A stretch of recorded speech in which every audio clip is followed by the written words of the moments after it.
Switzerland, where they're the #1 lowest interest rates, 0.5%, and we pay 3.5%. And yet, if we stop doing business, for instance, I have the absolute right to cut off all business with a country like Switzerland, like anything. So why are they prime? If I can cut off the business, they are no longer functional. And yet they're considered to be like an elite country. And I don't want to single them out because there's 60 countries like that. They live off the United States. So why are we paying higher interest rates than them? You know, in the old days, we used to pay the lowest interest rate, no matter how we were doing, because we sort of generate for the whole world. And I want to see it where interest rate, and I have to tell you, we have a wonderful chairman. I think he's doing a great job. The problem is he has a board, and it's a political board. People put in by Obama, Biden, and me. And there are quite a few members still left, as you understand. And so they vote to raise interest rates. I don't know if they're doing it because they think they're doing a good thing or because they like the politics of it. But my point is, years ago, 25 years ago, when the country announced good numbers, interest rates went down because we had a stronger country. Now, when we announce good numbers, the better they are, the worse it is for interest rates.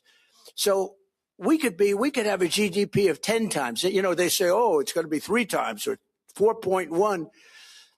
We could have a GDP of 10, 12, 15 times if they just leave us alone.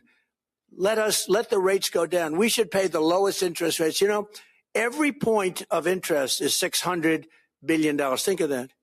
Every point of interest is $600 billion. 2 points means we make a fortune, but we keep driving it up.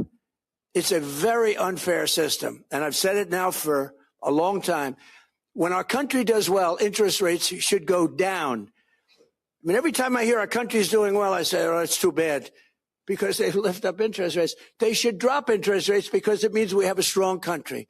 And it's all based on credit, meaning good credit. And we have the best credit. And we'd pay off the debt very easily, very quickly. But if somebody's paying a 0.5 point, we should be paying a 0.5 point, not somebody else. So right now, I think it's Switzerland has the lowest. Again, and I don't want to single them out, but if you take our business away from Switzerland, they have problems. So why are they paying a 0.5 point and we're paying much more than that? Does that make sense to anybody? I mean, it seems pretty simple to me, but it's a killer. You know, I almost like to hear bad numbers. I'm saying, I hope we have bad numbers today. Interest rates will go down. It doesn't make sense. When our business is good, we should lower interest rates. And then you want to build America, you're going to see a building like you've never seen. We're doing great, even despite the fact of what's happening with interest rates. Should Americans be concerned about this volatility in the bond market? No, I don't think so, because like I said, our country is doing so well despite interest rates. We have interest rates that are artificial. They're actually artificially high. They raise them for no reason. And you can't go out to the market when you have a Fed that's raising interest. You can't say, oh, I want to pay 3 points less than what the Fed says you're supposed to be paying. So, no, I don't think so at all. I think we have a very powerful country, and we're powering through these ridiculous interest rates. They're ridiculous.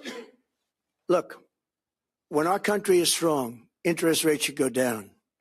When our country is weak, frankly, they should go up.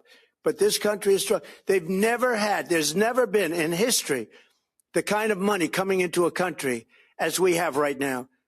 Trillions and trillions of dollars are being invested in plants, factories, everything you can think of. We're the hottest country in the world.